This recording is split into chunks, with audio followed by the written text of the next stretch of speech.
নমস্কার, শুভ সকাল। রোজ সকালটা কিন্তু এদের সঙ্গেই শুরু হয়। হয়তো ক্যামেরাবন্দি হয় না, আজ একটু ক্যামেরাবন্দি করে নিলাম। আমাদের দোকানের শাটারটা তোলার আগেই ওরা এসে হাজির হয়। শাটারটা তুললেই ওরা জানে কিছু খাবার পাবো। ওই দু একজন এসে ওই তারের উপরে অপেক্ষা করতে থাকে আর সকলে কখন আসবে। সমস্ত সঙ্গীরা যখন এসে পৌঁছাবে তখনই কিন্তু ওরা নিচে নামবে খেতে। যে একতাটা পশু পাখির মধ্যে আছে সেটা কিন্তু রক্ত মাংস মানুষের মধ্যে নেই। যাই হোক, সকালবেলা অনেকটা সময় পেরিয়ে গেছে। সকালের খাওয়া দাওয়া সেরে ছোটো মা ঘরটা ঝাড় দিয়ে মুছে নিচ্ছে। আমি ততক্ষণে কিছু জামা কাপড় কেচে ধুয়ে পরিষ্কার করে নেব। আর একটা দিন পরেই আমাদের বেরোনো, তাই মা মেয়ে দুজনেই লেগে গেছি সমস্ত কাজকর্ম গুছিয়ে নিই। বাড়ি থেকে বেরোবো সকাল 10টার মধ্যে। সেদিন আর হয়তো অন্য কিছু কাজকর্ম করতে পারবো না, রান্না বান্না করব, তারপরে সেগুলো গুছিয়ে আবার নিয়ে যাব রাস্তায় খাওয়ার জন্য।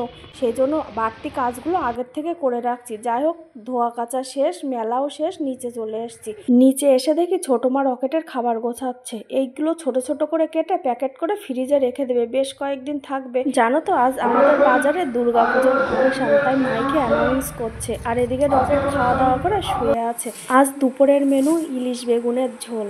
আর শুধু ইলিশ বেগুনের ঝোল করলে হবে না, ইলিশ মাছ বাড়িতে আসলে একটু ইলিশ মাছের পাতলা ঝোল না করলে হয় না।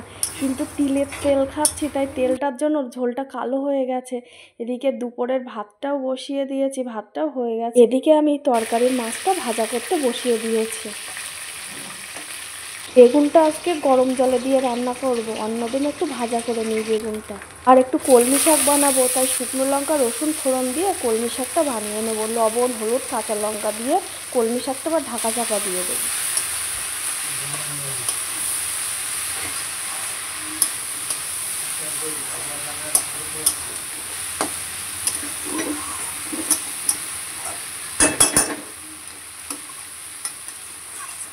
ব্যাস, শাকটা এবার ফুটে থাকুক। আগামীকালকের জন্য চিকেন নিয়ে এসছে। এই তো বললাম সকাল 10টার মধ্যে বেরোবো, তাই সকাল সকাল বাজার করে এনে চিকেন এনে পরিষ্কার করে রান্না করতে দেরি হয়ে যাবে, তাই আজকেই নিয়ে এসছে। ধুয়ে পরিষ্কার করে রাখবো কালকে রান্নার জন্য। এ দেখো, এদিকে শাকটাও হয়ে গেছে, বেগুন দিয়ে আর ইলিশ মাছ দিয়ে তরকারিটাও হয়ে গেল। সব কিছু রান্না বান্না এবার কিন্তু কমপ্লিট হয়ে গেছে। এবার রান্নাঘরটা শুধু পরিষ্কার করে নিলেই। আর কি বলো তো, আমরা বাড়ির থেকে বেরোনোর সময় বাড়ির খাবারটা নিয়ে যেতে বেশি পছন্দ করি, তাই যত কষ্টই হোক না কেন বাড়ির খাবারটা নিয়ে যাই। যাই হোক, রান্নাঘরটা একদম পরিষ্কার হয়ে গেছে। একেবারে চলে এসেছি সন্ধ্যাবেলা। কালকে একটু ট্রেনে খাওয়ার জন্য ছোলা সেদ্ধ করে নিয়ে যাব, তাই ছোলাটা ভালো করে ধুয়ে পরিষ্কার করে সারা রাত ভিজিয়ে রাখ। ছোলা সেদ্ধটা প্রতিবারই বড়দি নিয়ে যায়, কোথাও যাওয়ার সময় অনেকটা করে ছোলা সেদ্ধ করে নিয়ে যায়। আমরা তো অনেকেই থাকি, কিন্তু এবার তো আর বড়দি যাচ্ছে না। বেশ অনেকটাই চিকেন নিয়ে এসছে, তাই ভাবলাম হাড়ের পিসগুলো আলাদা করে রাখি, ওগুলোতে ঝোল বানাবো। আর এই যে সলিড পিসগুলো দিয়ে একটু পকোড়া বানিয়ে নেব। চিকেনের পিসগুলো ছোট ছোট করে কেটে একদম মশলা টশলা মাখিয়ে রেডি করে টিফিন বাটির মধ্যে ভরে রাখবো, যাতে কাল সকালবেলা আর ঝামেলা না হয়। একদম দেখা হচ্ছে আগামীকাল সকালবেলা। সকালবেলা ঘুম থেকে উঠেই প্রথম কাজ হলো ছোলাটা সিদ্ধ করতে বসিয়ে দেওয়া। এরপরে মাংস রান্নার জন্য আলুটা ভাজা করে নিচ্ছি। আমি গতকাল রাতে চিকেনের আলু কেটে রেখেছিলাম, মশলাটাও বেটে রেখেছি, তাই আজকে রান্না করতে আর কোনো সমস্যা হলো না। মাংসটা এই যে কষানো হয়ে গেল, এরপরে জল দিলেই হয়ে যাবে। এদিকে ছোলাটা একদম সেদ্ধ হয়ে গেছে, নামিয়ে দিয়েছি। এবার পকোড়াটা ভাজা করে নেব। পকোড়াটা ভাজতে বসিয়ে দিয়ে চিকেনে বাটা গরম মশলাটা মিশিয়ে নিলাম। মাংস কিন্তু একদমই তৈরি। এবার একটু ঠান্ডা করে নেব মাংসটা। বেশি গরম মাংস নিয়ে তো আবার বেশিক্ষণ রাখা যাবে না বাটির মধ্যে।